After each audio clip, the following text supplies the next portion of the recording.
Good morning and happy Thursday. So this is take two because I accidentally deleted it again. Anyway, so picking up from yesterday where we were talking about for the next few days until at least Thanksgiving and maybe beyond, will be finding gratitude and thankfulness inside of ourselves, right? Inside of our spirit.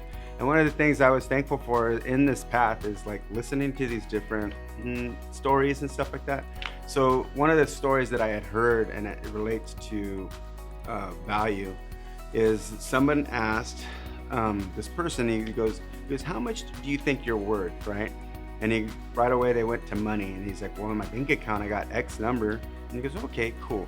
He goes, "Now, if I were to tell you that there was a person that lost their legs, and in losing their legs, the sum came up of $2 million."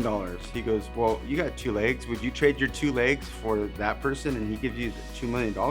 He said, "Absolutely not. I wouldn't be able to run with my kids. I couldn't play. I couldn't work. Couldn't do all the different things that I do currently. So absolutely not." He goes, "So you would say that you're worth at least $2 million?" He goes, "Absolutely." So he goes, "Oh, okay, cool." He goes, "Then another person had an accident and they got um, another $5 million for their eyes. They can no longer see the beautiful things." And he goes, "Would you trade your eyes for $5 million?" And he goes, "Heck no." He goes, "Like you said," he goes, "I wouldn't be able to see any of the beauty, all these different things, see my kids growing up, all the beautiful things we get to see daily, right?" And he goes, "Absolutely not." So he goes, "You got $5 million now." He goes, what would you say the most expensive computer is in the world?" He goes, probably like $100 million. And he goes, "Probably, huh? So $100 million."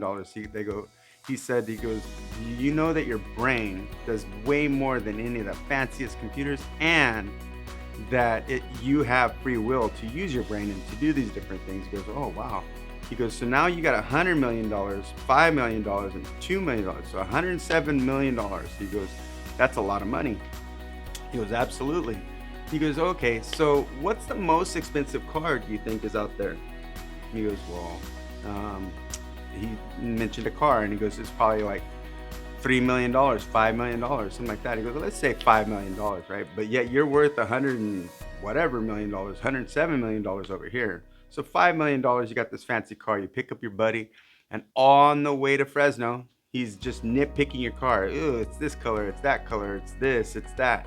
Why are the seats like that?" And just nitpicking the whole car. He goes, "How would you feel about that?" And he goes, "Oh, I probably want to drop him off by Fowler, and leave him." And because nobody's going to talk about my car like that. The thing that I found was the best and beautiful car, right? And he goes, "Exactly." He goes, "Now let's just substitute the car for our physical body."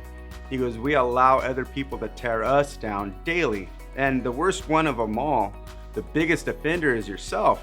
He goes, "You probably tear yourself down quite often saying, 'Oh, I got cracks here. I've got lines there. I've got cellulite. I got, stretch marks, all these different things that we currently can find those negative things inside of ourselves, right?"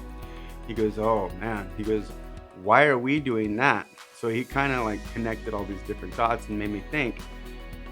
And so, which brings up and I know I'm gonna butcher the name, Kinsashi or something like that, right? And it's the art. It's a Japanese art of taking broken pots or pots or wooden treasures, and putting them whole again with using gold, right? And they're not covered up; they're accented and made beautiful again. So, like, you could take 100 of the same pots, break them. They're probably gonna break differently, and when they put them together with that gold, they're quite unique and artfully put together.